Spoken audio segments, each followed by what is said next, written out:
One of the byproducts of the government shutdown has been the revelation about how expensive American healthcare is, or rather, how expensive Obamacare has made American healthcare. And this revelation is going to shock Bill Maher a little bit over in this panel in real time. Before we get to these clips, don't forget to like, share, comment, subscribe on this video so we can break through the algorithms.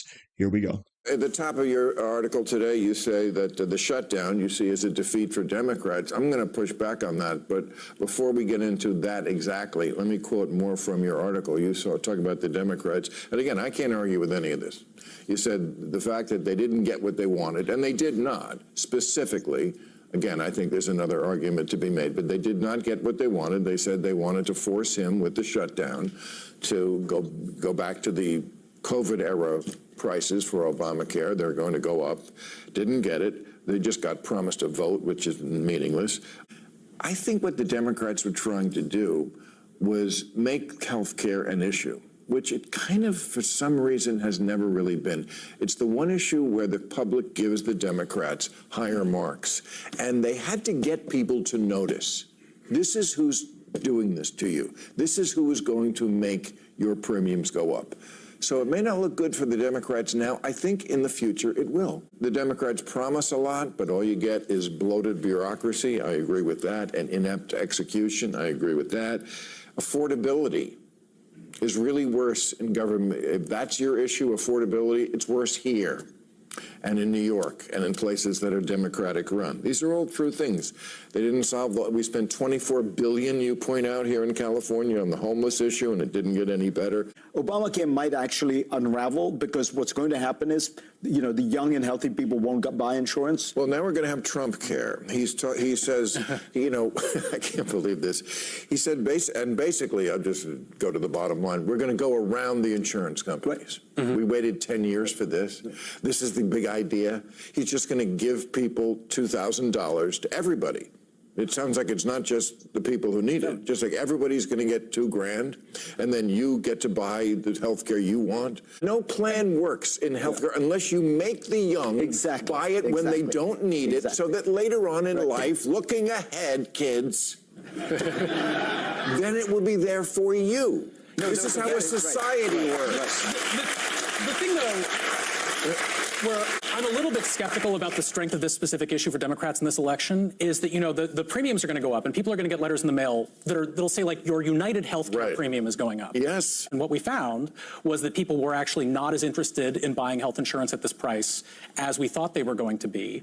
People find it to be a bad value in significant part because we have the highest prices in the world, like a sixth of our economy is healthcare now. And so for them to draw the connection that actually that was Trump who caused this private company to charge you more for this thing, I think that message is hard to get through. And then also the subsidy levels that we're going back to that Democrats are decrying Republicans over, these are the original levels that were written into the law under Obama that were supposed to be sufficient to get people to go out and buy health insurance. And so when you show people, yeah, you pay, you know, whatever it is, $24,000 a year for dual coverage for a couple, which is what you're looking at in New York for a mid-level plan, and then you have a deductible of several $1,000s on top of that. I mean, of course people think that's a terrible deal, and even when it's subsidized and they're paying a fraction of that, people still find it shockingly expensive. And so I think, you know, I think this issue is partly less powerful for Democrats as they expect because the offering they've spent so much time putting together, just even at the subsidized price, is not that attractive. Look, the American healthcare system is crazy. And also on the healthcare front, we're all going to get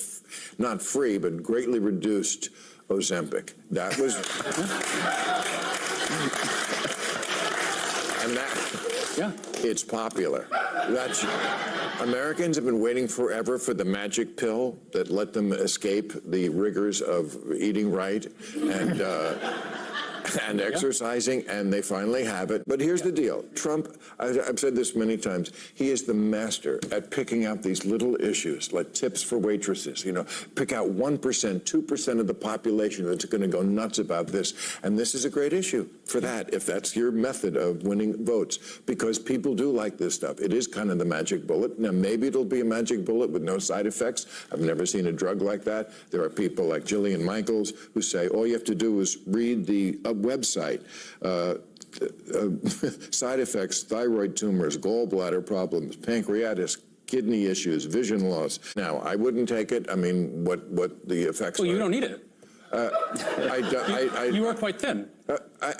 You look quite thin. Yes, I've been on Wegovy for 2 years, and I've lost almost 40 pounds. Well, I assume you've had none of these problems, and most people probably have not. Yeah. But it is a bit of, you have to weigh that against the huge health benefits that come from not being overweight or obese. Sure, exactly. And then they keep finding new additional benefits. That Right. people are less likely to have kidney disease and various other things. It really seems to produce tremendously improved outcomes for a lot of people.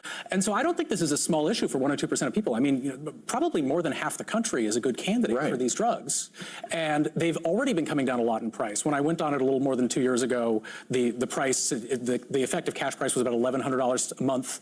It's come down already to $500. It's supposed to go down to $350 under this plan that Trump has announced. And you have two drug companies that make the drugs, so they have to compete with each other on price.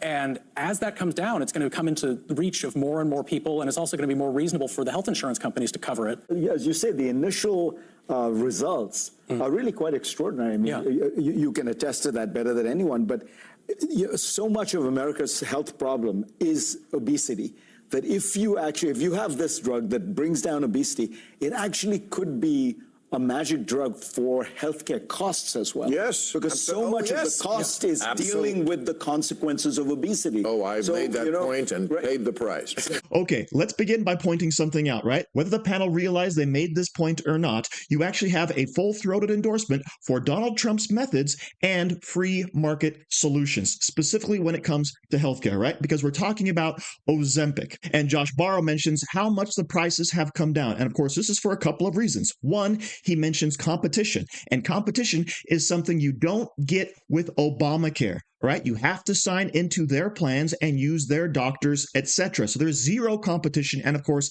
that drives up price. And we'll talk more about that in a little bit. But the second, of course, Donald Trump implemented his most favored nation's pricing policy when it comes to drugs, right? Because what people don't realize is that around the world, we are actually subsidizing a lot of the costs when it comes to medical innovations or medical procedures, or in this case, medications. All right. Here in America, we pay an exorbitant price so that companies can then pass on those savings to foreign nations. All right. And Donald Trump says, yeah, no more of that, right? You can't go over to England and get your Ozempic for $30 and then come back here and have to pay $1,000. Right? It doesn't make sense for us to subsidize their lifestyles. And you can tell that Bill Maher is caught completely off guard by this entire discussion, because he's coming out saying, yeah, Ozempic has a whole bunch of side effects, and those side effects are serious. But guess what? Josh Barro is on there saying, yeah, I've been on Wegovy for a long time now. I've lost a whole bunch of weight, and it's made me healthier. Okay. And even Zakaria has to jump on and say, yeah, if Americans actually got more healthy, that would allow us to actually save money in our current healthcare system. And you can see Bill Maher's planned statements and argument get completely derailed by these two gentlemen, right? And I find that pretty hilarious. Now, what do I feel about Ozempic? I don't really care. If you're obese and this is going to help you, go ahead. Just, of course, be aware that there are some serious side effects that could happen. But let's go ahead and get back to Obamacare, because what Josh Barro is also making the point of is that, this whole healthcare debate is not going to be the big winner for Democrats that we think it is, right? Because obviously healthcare is really expensive, and it's going to get more expensive once those subsidies run out. But guess what? The expense we're going to be facing is the original intention of Obamacare. It was always going to cost this much. It just got brought down a little bit because of the COVID era subsidies. Okay. But now it's set to go into full effect. And guess what? It's completely unaffordable, right? $24,000 a year on average for a couple for health insurance. And then you still have premiums on top of that. That's completely unacceptable. But Bill Maher and Zakaria are totally okay with this, because as they point out, how does insurance function? You have people who are low risk paying for people who are high risk. But of course, my problem with Obamacare is that the costs don't add up, because you have 10% of this nation that had zero health insurance before 2010 when Obamacare was enacted.